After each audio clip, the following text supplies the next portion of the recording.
Hey Scrappy Peeps, Suzanna here today for ThermOWeb, and I'm sharing with you this underwater layout. It's a large photo with lots of shimmer to it. So in order to provide that shimmery effect of the water, I am using both glitter gel, enamel sheets, as well as the new foils. So what I was showing you there is that polka dotted piece of paper that you can see poking out from behind the photo there. That is the color inspiration for this large photo. So this large photo is of my family of 4 underwater. This was our first day as a family back at the pool, and so what I wanted to do was create that underwater shimmery bubble effect. So I am going to use all of these different papers. Most of them are scrap papers, and a little bit of vellum from this sheet here, as well as some of my ThermOWeb goodies to create a cascade of bubbles across the large photo, and that's what I'm doing. I have all of my circle punches, and I am just going to cut out different size circular elements and then insert later on some die cuts just for a little bit of visual interest, with the idea that I really want to use the new Fairytale foils as bubbles. So what you'll see me do in a little bit is I have used the toner sheets, and the iridescent foil is just absolutely spectacular. It truly creates that underwater effect. So I used a digital cut file that was a bubble. That's actually from Cocoa Daisy, but there are others that are out there available in the store. And then I'm going to foil it with my hot laminator. I am also going to use some of the Rina K neon enamel. If you see on the left hand side there, my daughter is wearing a hot pink cap, and so I want to use some hot pink in this to kind of so that she doesn't just kind of stand out as this isolated hot pink element there. And then I have those 2 suns that I've punched out from the pebbles. I'm going to brush some glitter gel on top of them, as well as another piece of paper. I think that's also from Pebbles. No, that's Bella Boulevard. And I'm going to paint glitter on top of that, and then I am actually going to use a Rina K stencil with some iridescent, as I've done in a previous ThermOWeb layout, to just put the impression of clear bubbles coming up out of these cascades of bubbles. So I am not showing any allegiance to any particular collection. Again, that spotty paper right there to the left is the color inspiration for this. I thought the colors were perfect to go with the pink and the blue that's in the photo. I also wanted that navy in order to soften the darkness of my son, who's wearing his goggles in that. So here's where I really pull out all the stops with the ThermOWeb product that's not adhesive, because you all know that I use tons of ThermOWeb adhesive. So what I have here is the Blanco Transfer Gel. You can use either Blanco, or you can use Duo. Duo you can use through a die cut machine just with pressure, or the hot laminator. Blanco you can only use in a hot laminator. I like using the hot laminator because I feel like I get a much crisper image, and I also have a hot laminator. I also like that when I run things through the hot laminator, it flattens them. So I'm setting that aside to dry. I've rubbed it over my stencil so that I can have those little fishies, those hot pink fishies, swimming in that water. Now what I'm doing is I'm literally just painting on glitter gel.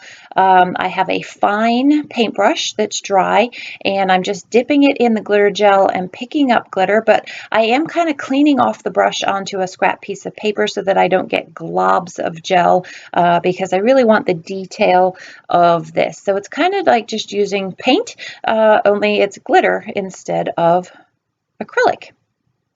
So I'm just painting those 2 water droplets there, again, just to add shimmer to the layout. The layout would look fine without it, but I love how it kind of kicks it up a notch. So I'm just going to clean off my brush between colors. You don't need to use water, really. You can just dab it off. I'm going to use the blue, the darker blue, to just really kind of, it's almost like edging the edge of this circle. The funny thing is I think I lose the circle somewhere because I don't remember. I know I didn't use it, and I don't remember finding it elsewhere. But yet you can also use the glitter just as I'm doing here to edge objects. So setting those aside to dry, cleaning off the brush again, and then I'm actually going with my lightest color. This is Rina K Neon, and I'm painting over the face of the sun here, and then on the next sun, I'm just going to paint every other ray with this Hello Yellow gel. Glitter gel. This Hello Yellow is my favorite of all of them. I am not a huge neon person, but yet I have been able to use tons of this yellow in my scrapbooking. So I'm going to set those aside to dry, and I think my Blanco has sat there long enough, so I'm going to use a piece of the Rina K Neon Enamel in order to get my fish. So this is the only place that I'm going to use enamel on this layout, but I have used lots of other. You can see where I've used the glitter gel, and then in a second, while I have my laminator on, I am going to use the new Fairytale Foils. So I've already done a few. You can see them up the top left there. I have put the toner sheet through my Silhouette, my electronic die cut machine, and then I'm going to put the foil on top of that so that the color side is out, and then I'm going to run that through the hot laminator, and that is going to give me some really lovely, see that iridescence? Those are bubbles. So I've used the pink, the turquoise, and the orange kind of goldy color there for my bubbles, and they are really going to just pull out all the stops for the iridescent and that underwater shimmer that I'm going for. Some of these were scraps, which is why you can see me kind of trying to piece them together. Oh, and I did use the green too. I forgot about that. The cool thing about this iridescent is that you really, when you hold it to the right light, you see the primary color, but then you really kind of lose that primary color because the iridescent just takes over, and it really truly is absolutely amazing and perfect for your underwatery kind of things as well as fairy tale things. So now I have all of the circular elements. I've taken up some of the circles, kicked it up a notch using my ThermOWeb products, and now I'm going to assemble the layout. So if you're here for the technique, that's the technique there. I am going to apply iridescent glitter gel through a stencil, but that's easy. You just take your palette knife and kind of swipe it through the stencil. And there was no special trick to that, so that will be at the end of this video. Now what I'm doing is I'm trying to create a balance in these circles between the elements that have shimmer, the light and dark elements, and the size of the circles. I want to try and create a visual triangle with the pink elements so that they're not all clustered just underneath my daughter, but take your eye out to the right hand side of the layout as well. I don't actually have a true title on this. After I took these pictures, that big old play that is in there, I actually took some small letter stickers, and it says pool play. And I'm sorry, those are not in the photo because it truly was an afterthought. I thought I was just going to leave play as the sort of make-believe, well, as the ad hoc title for this layout, but it bothered me that it didn't feel complete with a full title, and so that's what I have done off camera. And then I am also going to journal just a small sentence, quick sentence at the bottom of the page. It needed something at the bottom to just kind of pull it together and close off that white space. So yeah, I'm using my Rina K permanent dot roller to apply these circles to the page, and then also for the toner sheets that I used with the foils, those are peel backs, so they are stickers in and of themselves, and I don't feel that I need to use additional adhesive for that. And so that is how everything gets stuck on the page there. I am going to use some chipboard, and I will use some of my Ultra Bond. When I am using heavier pieces, I like to use the liquid adhesive because I feel like it has a much stronger bond for those heavy weighted pieces. And that's why I tend to use that. I also will use my Ultra Bond for fine detail. So a little bit about this picture. I think this was take number 12 maybe. It's very hard to get 4 people with different levels of breath holding ability underwater when you can't see where exactly the viewfinder is being pointed. This is one of those underwater selfie camera. Well, you can't see it. It's not our cell phone. So we just kind of did point and shoot, and this was the best one that we got, and it's actually pretty good. I'm pleased with the way that it turned out. So there's all my circles, my cascade of underwater bubbles. Now I'm just putting in a variety of elements. I've got things here from Doodlebug.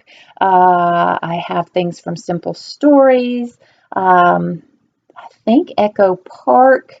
Really, it's just a conglomerate of stuff. I thought I might put that journal card down the bottom to fill in that white space, but I knew I wanted my journaling, and I didn't like the way that the rectangle broke up the square look of the layout there.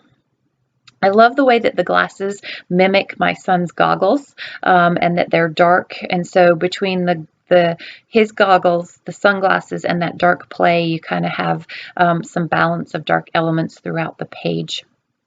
And then these are some enamel dots. Again, I could have done blobs of bubble through the stencil with my glitter gels, but I really just liked the simplicity of the glitter dots, knowing that I was going to use the iridescent for additional bubbles. It's more of a seal the deal kind of thing, and so that's why I chose not to use colored glitter gel through the I just wanted that small kind of to kick it up a notch. These are stickers from, where are these from? I believe those are from Joann's. They're Joann's brand, and I want to pop that up because I know I have some chipboard elements, and so I need that third element, or I like to have that third element that's raised, and so I'm going to use some Rina K foam tape to raise that up there.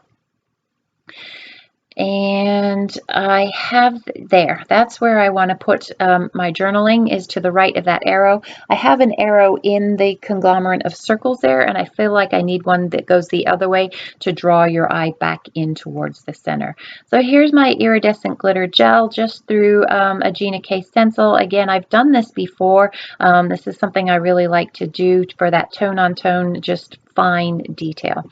So we're coming up to the end here. Enjoy the close-ups. If you have any questions about how I've put this layout together and my use of ThermOWeb product, please don't hesitate to leave it in the box down below. Thanks for stopping in today. I hope you're doing well. Take care.